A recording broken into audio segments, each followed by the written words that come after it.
De estar aqui, sobretudo à Leonor e ao Rui Bruxado, fomos colegas de carteira, estive com ele pouco antes de vir para aqui, fomos colegas de carteira da primeira classe.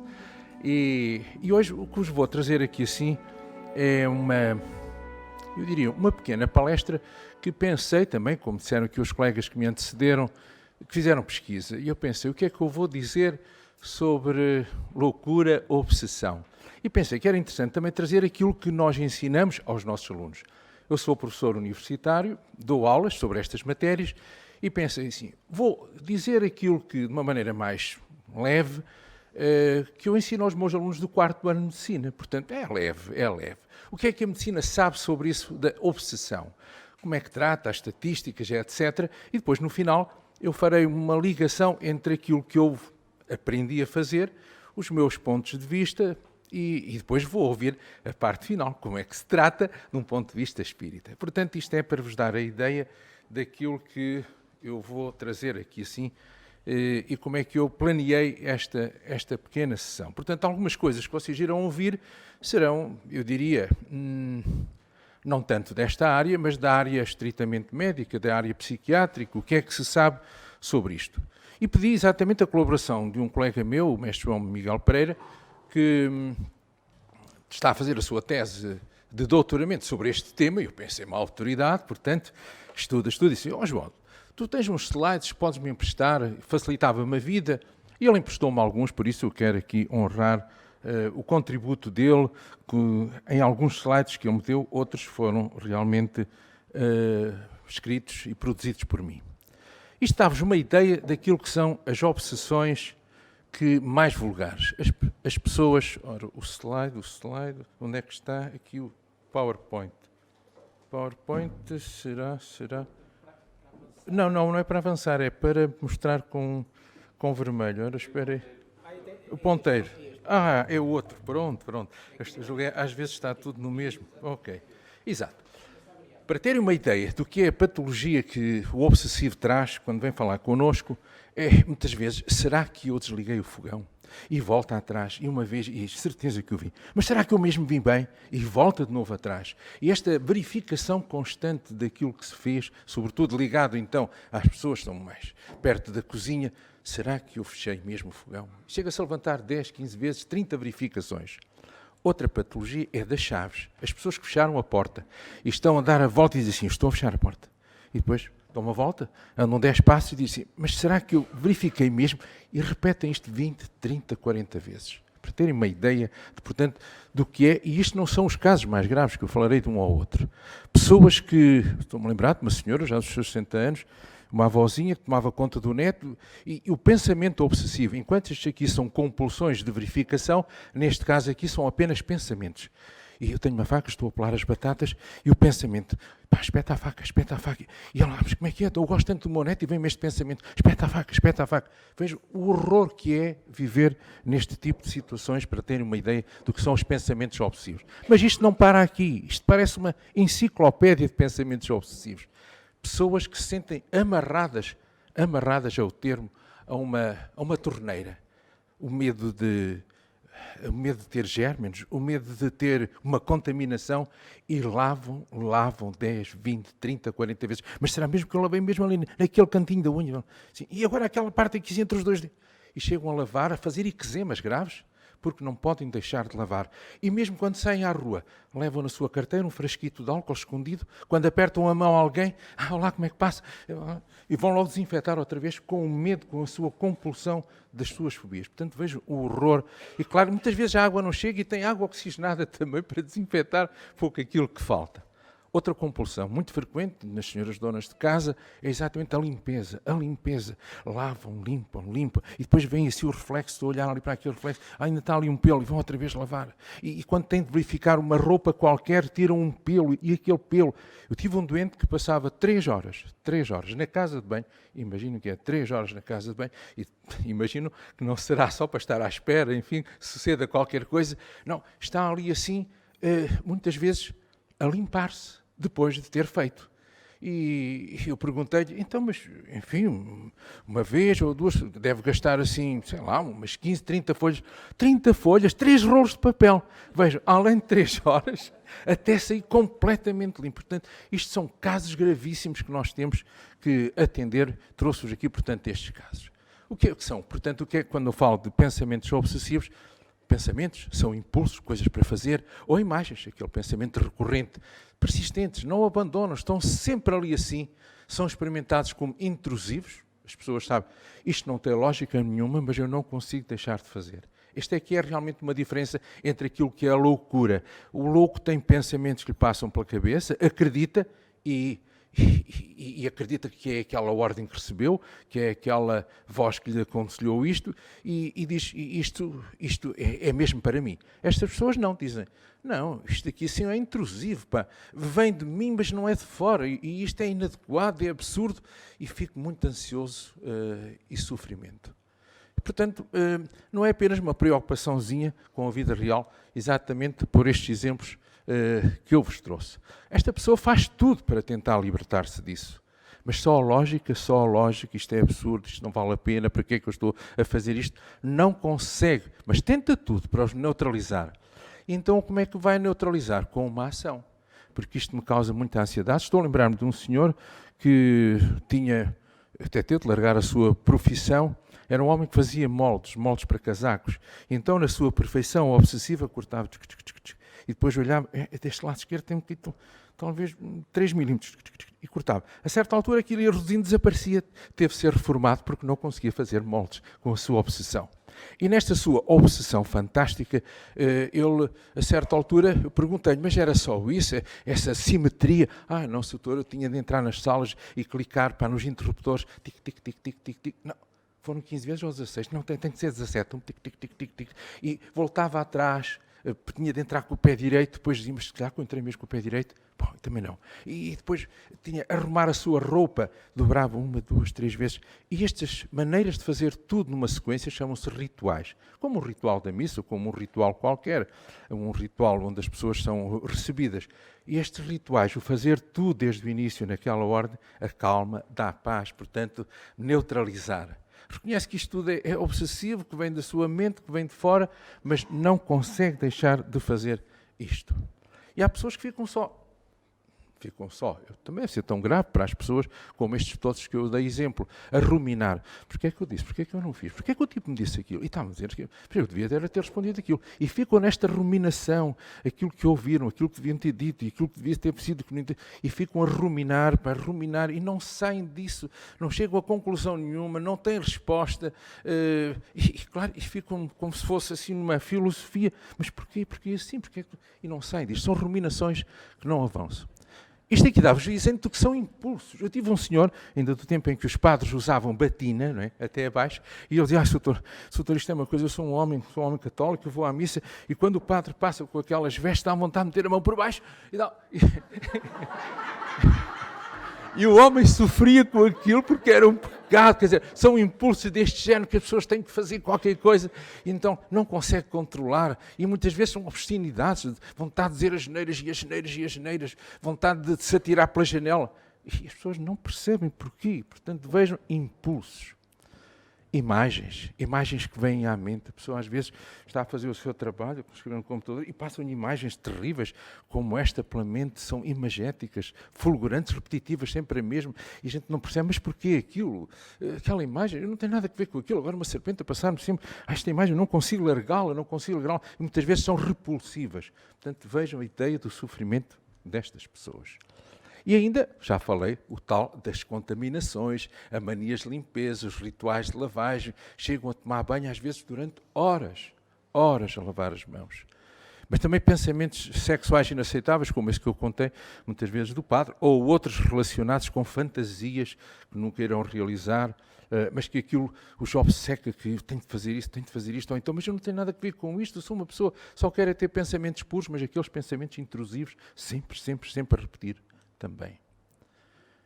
Há impulsos violentos indesejados, como um homem que partiu esta estátua, a cabeça de Cristo na Pietà, que está no Vaticano, muitas vezes os impulsos sacrílegos do género daquilo que eu contei, mas há outros muito piores, Cá estão de novo o senhor a tentar verificar na porta e fazem rituais de verificação. 1, 2, 3, 4, 10. Eu lembro um doente que eu dizia assim, mas você vai estar muito atento a olhar para a chave e vai dizer assim, eu estou a virar, e ouve-se pelo menos a dizer que está a virar a chave.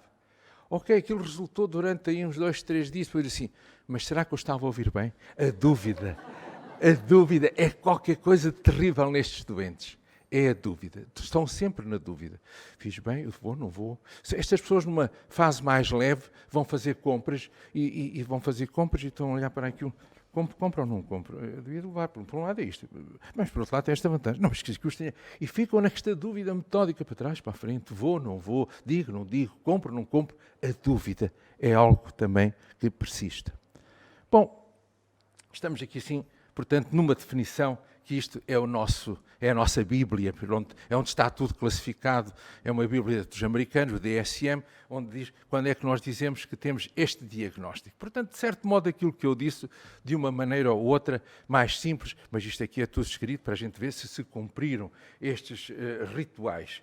E aqui está, pronto, é sempre uma forma pré-determinada, com frequência repetida, um número muitas vezes concreto de vezes, como disse o outro senhor, fiz 15 ou 16 vezes, não, tenho de voltar a contar outra vez desde o princípio. E estamos sempre neste tipo de situações. E há outras pessoas, eu lembro de um chefe que eu tive no centro de saúde, que ele estava sempre, quando falava com as pessoas, a fazer números. Depois é que eu percebi mais tarde que o homem tinha uma compulsão de fazer contas e, enquanto falava com as pessoas, tinha de estar a fazer contas. Portanto, uma coisa estranha, mas existe estes aspectos mentais, orar, repetir palavras, e muitas vezes em silêncio estão a falar com alguém e dizer assim...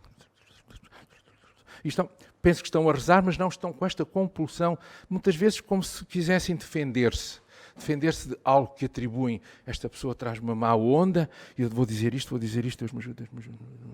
Não, ficam ali naquela compulsão também, e o problema das lavagens excessivas, como eu já aqui representei.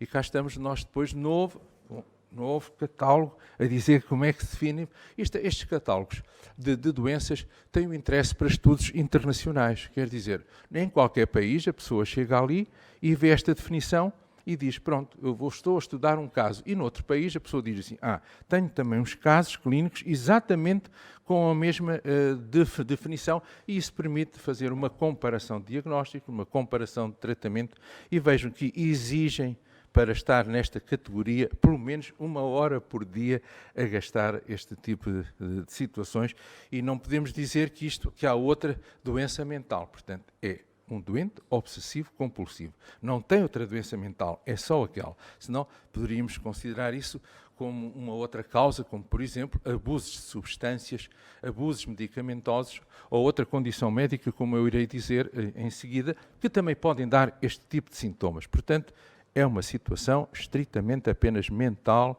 de tipo obsessivo, de tipo compulsivo. Então, isto é muito frequente na população em geral. Uma estatística de 2013, feita na população em geral, em cada 100, vamos dizer assim, 2 sofrem disto. É bastante, é muita gente. E quando é que isto começa? A maior parte dos casos, antes dos 25 anos. 15% com mais de 35 anos e 25% dos casos surgem aos 14 anos. Portanto, começa muito cedo. Antes dos 25 anos, a maioria começa com estes sintomas muito cedo. Adolescência, mais ou menos, adultícia jovem. E o que é que faz com que estas coisas se imponham, surjam nessa idade? Portanto, não se pensa que seja a causa. Nós dizemos que são precipitantes. Um divórcio, por exemplo, pessoas jovens que se divorciaram, a dependência financeira, coisas que têm de pagar e depois não conseguem pagar, desemprego e luto recente, a perda de um ente querido recentemente. Portanto, isto precipita pessoas que até ali não tinham estes sintomas, pelo menos marcadamente, ou quase ninguém notava, mas já tinham qualquer coisa. Muitas vezes em criança são pessoas que vocês veem que têm uma necessidade de arrumar tudo muito bem arrumadinho, e ficam zangadas quando alguém mexeu naquilo e tirou. Andam na rua e têm de pisar só as pedras pretas, ou só os riscos da calçada, só os riscos. Portanto, já têm qualquer coisita. Mas isto não fica por aqui. Tem isso, Por um lado porque vem de dentro, mas também já o pai ou a mãe tinha qualquer coisita assim, já era assim. E eles viam o pai ou a mãe ou o avô ou o padrinho a fazer, estão a lembrar de uma pessoa que falava que era o padrinho, subia 3 graus, descia 2, subia 3 graus, descia 2. E ele passou a fazer aquilo. Portanto, para ter essa ideia de que muitas vezes é o modelo que temos em casa, mas também algo que vem da própria pessoa. Então, são mais homens, são mais mulheres, já há bocado ouvimos aqui a estatística do Dr. Brandão, aqui assim, a coisa é semelhante, é semelhante. Então, e são mais solteiros ou mais casados? Também anda por ali, mais ou menos na zona, o Estado Civil, solteiros, embora, enfim, a maior parte, aqui assim, 37 a 50 solteiros, quer dizer, vamos supor que os 50 são os outros. Portanto, aqui também há um certo equilíbrio. Agora, o que se tem vindo a notar é que esta perturbação obsessiva compulsiva é a POC. No Brasil diz-se TOC. Transtorno obsessivo compulsivo. Então, havia até uma peça de teatro que esteve em cena durante uns tempos que era toque-toque. Era o transtorno obsessivo compulsivo, fazer o toque-toque. Bom, então, isto é realmente importante saber que muitos conflitos conjugais, divórcio, fazem aumentar este tipo de coisas. Então, isto aparece mais nos primeiros filhos ou no segundo? Ou no terceiro? Não, parece que são os primeiros. São aqueles que apresentam mais sintomas obsessivos em relação aos que outros nascem depois. Os pais um bocado rígidos, sobretudo aqueles pais que estão sempre a chamar a atenção para a ordem, para a pontualidade, para a limpeza. Nós devemos chamar a atenção para isso, é natural, é algo que se deseja, mas o exagero e muitas vezes, digamos, a intensidade com que se diz isso, as crianças começam aí a criar já algo de ordenado, algo de ritual para manter aquilo. Mas nota-se muito mais, naturalmente, no primeiro filho e é o que se tem encontrado nas nossas estatísticas. Já vos falei aqui do tal meio. Então, e há formas graves e há formas leves. Há pessoas que, por exemplo, que estou-me a lembrar de um outro moço que só fazia certos rituais, que ele tinha de fazer caretas das mais esquisitas, só fazia era no elevador quando ia sozinho e tal. E depois já começava a olhar se havia uma câmara, se alguém estivesse a vigiar. Portanto, e quando saía do elevador, depois saía com uma voz como se fosse tudo muito bem. Mas durante aqueles 30, 40 segundos do elevador, tinha de fazer caretas. Portanto, nunca ninguém notou isso, naturalmente. A não ser que fosse o vigia que estivesse lá a ver o controle das pessoas que entram no prédio. Bom, então há sintomas que não interferem com a vida do doente, são formas mínimas, mas há outras que são graves, portanto, que impedem uma vida normal. A certa altura já não conseguem manter uma vida de relacionamento conjugal, ou de trabalho, como aquilo que eu falei, ou mesmo social. Já não saem porque têm medo que depois não possam fazer aqueles rituais. As pessoas comecem a notar que gasta horas quando vai à casa de banho. Imagina ser convidado por alguém e depois vai para a casa de banho e está lá e nunca mais vem. As pessoas pensam o que é que se terá sucedido. Não? E há casos graves, tão graves, que têm de ser hospitalizados. Tenho alguns destes casos, naturalmente, que foram hospitalizados e aí temos de fazer alguns tratamentos que já irei falar e que chegam muitas vezes não só à utilização depois, de medicamentos em comprimidos, mas também em tratamentos endovenosos e às vezes vai-se mais além do que isso, mesmo a uma cirurgia, a uma cirurgia, e um dos doentes que eu teve mesmo de ser submetido, o tal doente que passava 3 horas na casa de banho, que não saía de casa, etc. Tivemos de fazer uma situação dessas. Bom, isto é só para vos dizer que estas coisas têm diagnósticos diferenciais, muitas vezes tem que ver com outro tipo de perturbações, mas o núcleo é como se isto fosse pervasivo e entrasse noutro tipo de diagnósticos também, como se outro tipo de doenças, como por exemplo o hipocondríaco, a mania das doenças e tal, vai sempre de médico em médico, mas andam-me a esconder, de certeza que o outro médico é que vai encontrar aquilo que eu tenho. Isto é um comportamento obsessivo e compulsivo, portanto, o hipocondríaco também sofre. O cleptomaníaco, aquele que tem vontade, melhor, que tem uma necessidade de roubar uma pequena coisa e que vai ao supermercado e olha para as câmaras e vê o segurança e às vezes é para roubar para uma borrachita de apagar, para umas cuequitas de senhora, porque estas coisas têm sempre uns aspectos eróticos e tal, mas tem que tirar aquilo, que não tem valor nenhum, mas é o gozo que eu tive, agora posso estar descansado porque conseguiu roubar e sem ser visto pelas câmaras ou pela segurança. Portanto, este tipo de fenómenos aparece associado a muitas patologias. E claro, pensa-se, portanto, que isto esteja ligado ao nosso cérebro, a certas zonas onde tem mais a ver com este tipo de áreas motoras, de pensamentos, de emoções, muito mais localizadas aqui assim, e portanto seriam sobretudo ligadas ao córtex frontal, que é esta zona que prepara e programa o comportamento. As estruturas límbicas é onde estão ligadas muito às nossas emoções, e o córtex temporal, que é o que promove as ações. Portanto, mas isto não nos diz nada ainda sobre a causa. Apesar de estar escrito ali etiologia, sabemos é que existe uma associação muito grande entre estas áreas e a fenomenologia obsessiva. E claro, fizeram-se estudos para ver o que é que se passa em certas situações, sejam com ressonância magnética, seja com a tomografia por inibição de positrões, e nota-se que existem diferenças nas áreas que estão mais ligadas a este tipo de perturbação. Vocês vejam aqui assim, as áreas mais ativas no sujeito saudável e na pessoa com a perturbação obsessiva ou compulsiva. Portanto, mas isto diz-me, ok, e qual é a causa? Continuo sem eu saber. Sei que existe realmente uma associação que é diferente entre os saudáveis e os não saudáveis, tem a ver com estas áreas, mas não continuamos ainda sem muita base, digamos, diria, etiológica para isso. Então, o que vem, alguns dados dizem assim, bom, a causa aqui pode estar relacionada com a falta de um neurotransmissor chamado serotonina. Serotonina tem esta forma muito engraçada, mas esta serotonina serve para tudo. Serve para tirar o apetite. As pessoas que querem perder peso se tomarem Prozac, que tem a fluoxetina, ou qualquer um, Tuneluz, portanto, qualquer fluoxetina, aquilo tira o apetite. A fluoxetina, portanto, tira-me o apetite. Também se sabe que as pessoas que têm impulsos, quaisquer que eles sejam, mesmo para a morte, têm uma baixa de serotonina. Então, tem uma baixa de serotonina. Nós damos medicamentos que aumentem e perde o impulso. Mas também sabemos que se dermos este medicamento, criancinhas que estão a fazer xixi na cama até aos 7 ou 8 anos, 9 anos, também deixam de fazer xixi. Também sabemos que pessoas com um comportamento obsessivo, compulsivo para um ato, damos isto. Então, isto serve para tudo. Então, qual é a base etiológica que temos? A serotonina é assim uma espécie de algo milagroso que simplesmente sabemos é que se dermos este medicamento, aumentamos, melhor, se dermos medicamentos que inibem a recaptação, aumentamos este neurotransmissor. E também encontraram-se casos de pessoas que, com uma amigdalite por streptococos, passado o tempo dessa amigdalite, às vezes 15 dias, 3 semanas, passaram a ter comportamentos obsessivos compulsivos. Já falei na vulnerabilidade genética, que pode ser do exemplo do pai ou um gene que o pai ou a mãe transmitiu. Tem-se encontrado pessoas que ficaram com lesões do cérebro, sobretudo em militares, estilhaços de granada, e que depois ficaram com comportamentos de tipo obsessivo.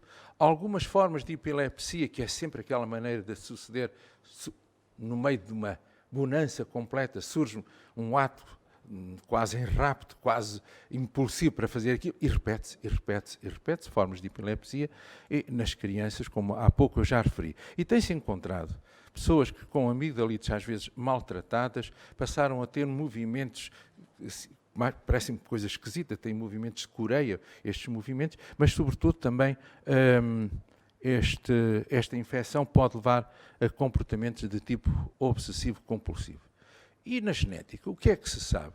Sabe que os gêmeos que são muito iguaizinhos, os homozigóticos, com a mesma carinha, nasceram e muito iguais, quase temos dificuldades em os distinguir, são muito mais. Se um é com um obsessivo, o outro, a probabilidade de acertarmos chega quase aos 90%, que o outro também vai ser. Portanto, há aqui, quer dizer que eles têm os mesmos genes. Já os outros, fica metade-metade, aqueles gêmeos que não são bem iguais. Portanto, parece haver aqui assim, algo neste comportamento também ligado logo desde criança aos nossos genes, mas não se conhece bem a transmissão destes genes.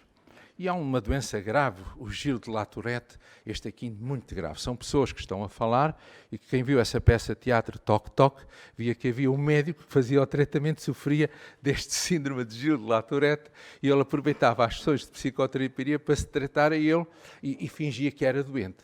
E então ele tinha esta doença, e esta doença é uma doença que tem uma série de tiques e passa a vida a dizer asneiras e palavrões. E não consegue deixar de os dizer. Então, ele fingia-se que era um doente que estava à espera do médico, e o médico chegava sempre com um grande atraso, e ele dizia, ai, que bom, estou aqui, posso ser eu, e eles não sabem que eu é que sou o médico. Portanto, vejam as coisas a que estas coisas chegam. Então, o tratamento clássico para este tipo de situações. A psicoterapia. Começamos sempre com a psicoterapia, ensinamos técnicas para parar o pensamento, distrair-se com outro tipo de coisas. Há uma psicoterapia que pode ser de tipo cognitivo, portanto, em que nós tentamos pela lógica, tentamos pela argumentação lógica, dizer que isso é um absurdo, e dizer, você é capaz, doutor, mas eu não faço isso. Por exemplo, esse senhor que fazia as tais coisinhas de ligar, desligar, dobrar a sua roupa, ele um dia passado, já andámos, enfim, em tratamento, e ele melhorou bastante, apesar de ter ido para a reforma, não queria ir para a reforma, já tinha uma certa idade, melhorou bastante, e um dia eu pergunto-lhe assim, mas qual foi realmente quando você começou a fazer isto? Pá, de onde é que isto veio? Deixa lá, você, mesmo que lhe pareça absurdo, mesmo que lhe pareça estranho, conte-me isso. E ele, doutor, é uma situação um bocado que me custa falar disso. Mas esteja à vontade, então estamos aqui numa relação, já nos conhecemos já há um ano, e então ele disse-me que quando tinha 14 anos, lá está a tal idade em que estas coisas começam, a educação que tinha do pai e da mãe, tu vais à missa e tal, confessas, e ele ia-se confessar. Bom, ia-se confessar, e pronto, é típico do adolescente ter umas fantasias, depois ter umas masturbações, e o padre disse, não, eu confesso tudo, Deus viu tudo. Ele disse, sim, eu já disse, foram 3 vezes. Não, vejam lá, se foram mesmo 3 vezes, e foi sozinho ou acompanhado. Enfim, um interrogatório que o homem saiu de lá massacrado, e ele diz assim, bom, eu seja cego, se eu alguma vez mais me volto a masturbar. Ora, uma jura destas, com os 14 anos ninguém faz, mas não é? Pois claro. Bom. E o homem, pá, a partir dali, sempre porque, claro, ia pecando, não é? Ia pecando, para não ficar cego, ele diz, não, eu não fico cego se dobrar a minha roupa assim, se eu entrar sempre com o pé direito, se eu tocar assim. E, portanto, vai inventar alguma coisa. Bom, quando eu o vejo, com volta dos seus 60 anos, tinha uns óculos que pareciam fundos de garrafa, imagina. Mas não ficou cego, agora ficou com uns óculos muito grossos. Bom, isto são, portanto, os tratamentos cognitivos. E os tratamentos comportamentais, vamos à casa dos pacientes e dizemos assim, você agora não mexe, não faz isso. E eu estou aqui, não deixe mexer. E depois está a ver que não sucedeu nada, está a ver que não morreu, está a ver que não ficou cego. Portanto, tentamos modificar os comportamentos.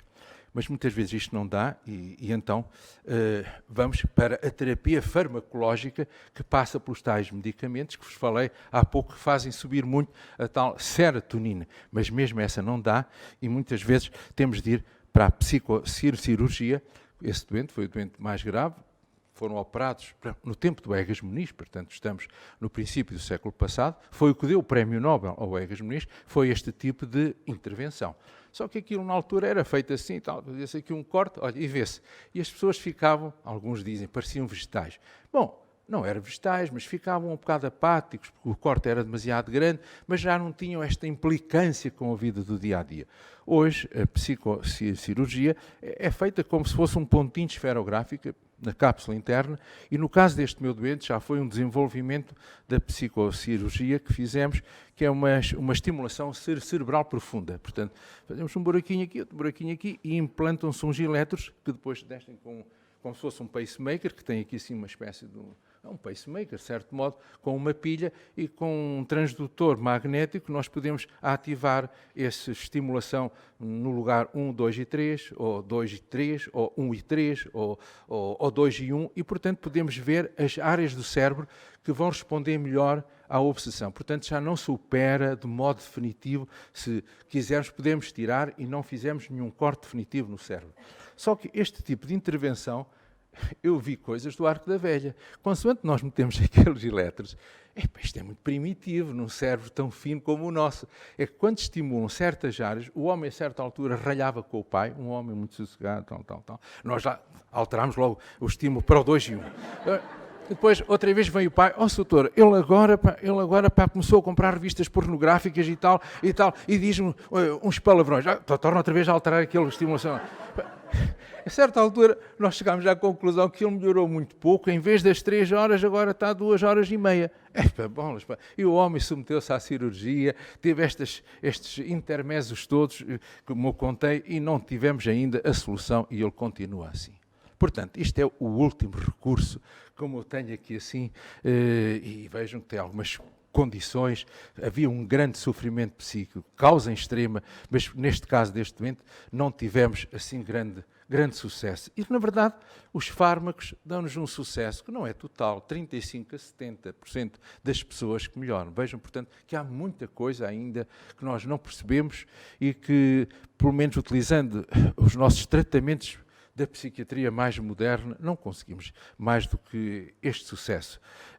A maioria, claro, que diz isto, melhorou muito a minha qualidade de vida, já saio, já sou capaz de estudar, quer dizer, já deixei de estar sempre a ruminar e a pensar a mesma coisa, e, portanto, hoje o que se faz, o esquema terapêutico ideal é este, antes de ir para a cirurgia. Na maioria dos casos, a remissão completa é muito difícil. Se a pessoa deixa de tomar estes medicamentos, também volta outra vez, 90% dos casos, volta a recorrer. Portanto, eu digo sempre assim, então, Sr. Doutor, eu agora estou melhor, posso deixar? E eu tenho de dizer assim, não, Sr. Doutor, mas eu estou muito bem. Não, é que isto é uma pílula para não engravidar da cabeça. Está bem. E então as pessoas aceitam, porque eu lhes explico que as pessoas tomam uma pílula para não engravidar, esta é a pílula para não engravidar da cabeça, e então lá tem uma sua vida muito mais benéfica.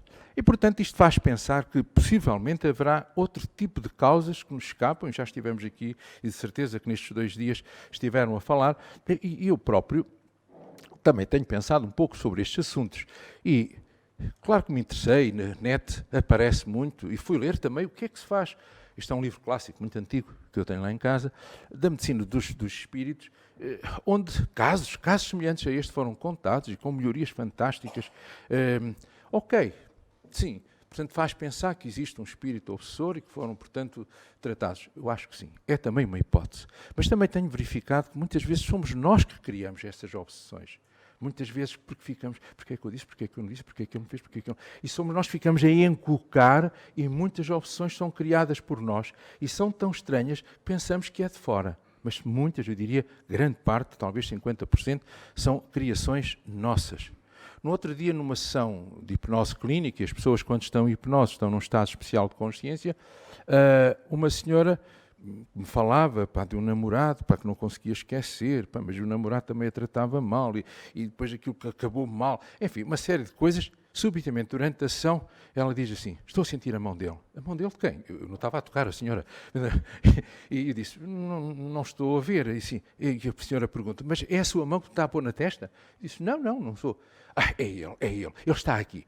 E eu digo assim, será que a senhora tem uma percepção extrasensorial tão grande que sentiu que um namorado que está vivo, e que está ali a participar na sessão, e que põe a mão sobre a testa? Eu digo isso, olha, eu não estou a ver nada, mas vou dizer assim, não estou a vê-lo, mas eu sinto, ele está aqui. Então, olha, eu vou transmita-lhe que esta sessão é minha, sou eu que estou a tratar, ou ele está aqui para colaborar, ou isto acaba. Bom, ele está a afastar-se.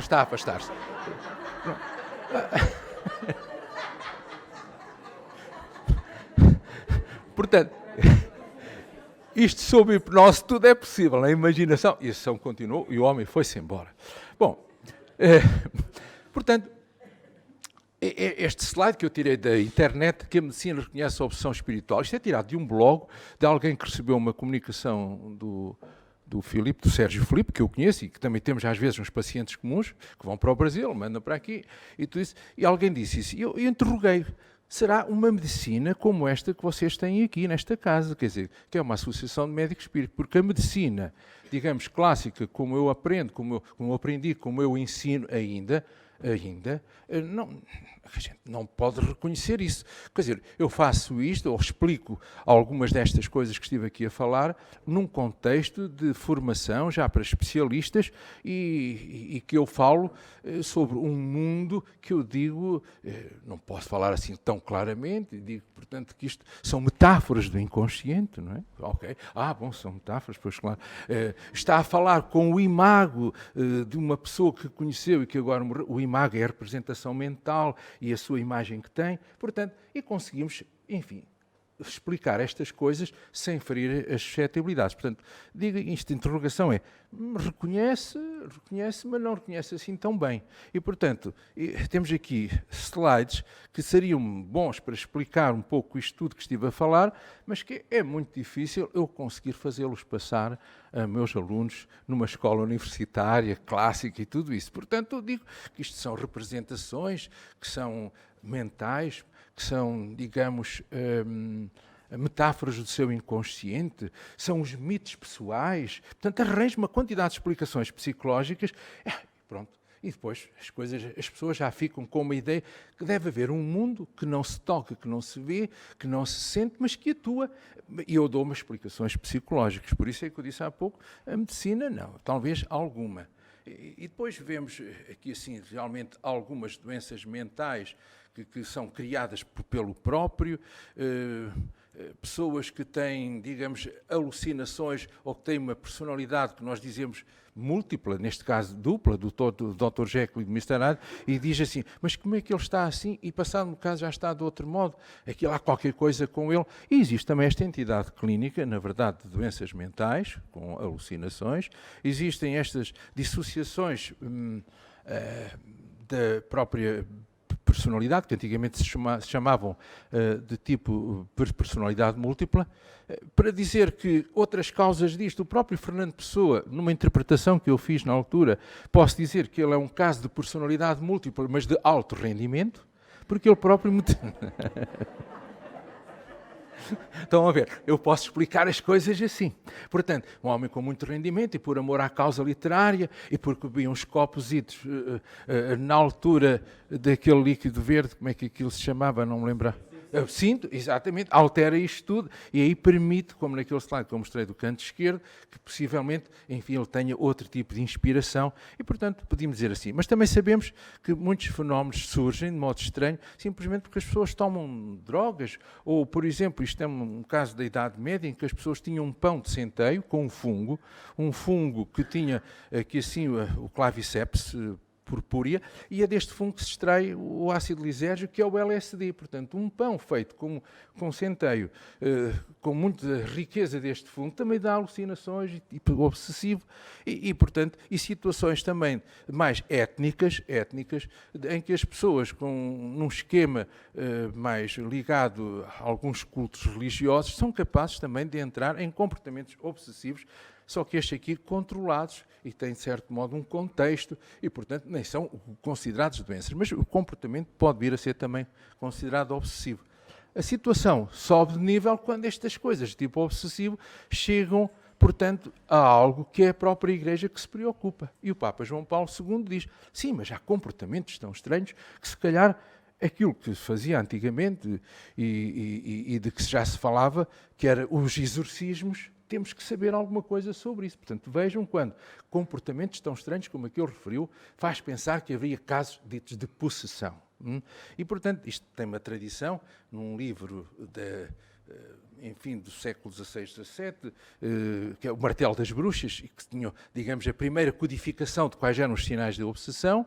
Há um exorcista do Vaticano, Gabriel Amorte, que escreve 2 ou 3 livros sobre estes temas e, portanto, como é que se faz, e, portanto, exorcistas e psiquiatras para fazer a diferença, não é? Vejam, isto é da psiquiatria, e o próprio João Paulo II, portanto, exige uma discussão sobre isso há cerca de 7 ou 8 anos, e saiu há cerca de 6, 7 anos, o próprio ritual romano da celebração dos exorcismos, que está à venda, portanto, em várias livrarias. Portanto, vejam que a situação não é assim tão clara só para a medicina. A própria Igreja admite que possa haver situações destas que necessitem de tratamentos muito estranhos. E aqui está, portanto, algumas coisas que eu vou tentando explicar. Isto é uma metáfora do inconsciente, isso é um sonho vigil, e vamos, portanto, mantendo isso. No fundo, isto é uma realidade só sua, mas que é subjetiva, se calhar está a projetar alguns mitos pessoais, e é assim que eu consigo fazer passar algum interesse para aqueles que acham que esta explicação que são ainda insuficientes. Claro que eu posso mostrar este slide e mostro que, será que isto tem a ver com algo que vem, memórias de supostas vidas passadas? É possível. Ian Stevenson vai fazer um estudo só sobre marcas de nascimento, como é que alguém nasce com esta marca, e que, portanto, que isto será uma memória que a pessoa traz de uma subpersonalidade sua, portanto, não é de nada de fora, é ele que traz memórias de uma outra vida, possivelmente ligadas a situações traumáticas. Vejam, isto começa a ter, digamos, uma grande dificuldade em ter uma sistematização e dizer que a causa é só aquela. Portanto, são todos comportamentos que podem ter uma causa estranha. E apetece-me, portanto, trazer aqui assim dois aspectos que eu acho que resumem um pouco esta minha palestra. Uma é de Teilhard de Chardin, que diz que nós não somos seres humanos, não somos só seres humanos tendo uma experiência espiritual, somos seres espirituais tendo uma experiência humana. E depois esta frase de Saint-Exupéry sobre o Pequeno Príncipe, que diz: não se vê bem senão com o coração. O essencial, esse está invisível aos olhos. E este é o meu último slide para dizer que talvez isto tudo, se integrarmos todos os conhecimentos, ouvimos falar aqui em chakras, ouvimos falar na nossa medicina que está aqui representada, ouvimos falar na espiritualidade que também surge aqui assim, mas também nós sabemos que existem efeitos da própria medicina chinesa, portanto, integrando todo este mundo, chamando a isto uma medicina integrativa, seja possível viver neste planeta tão bonito. Era isto que vos queria trazer.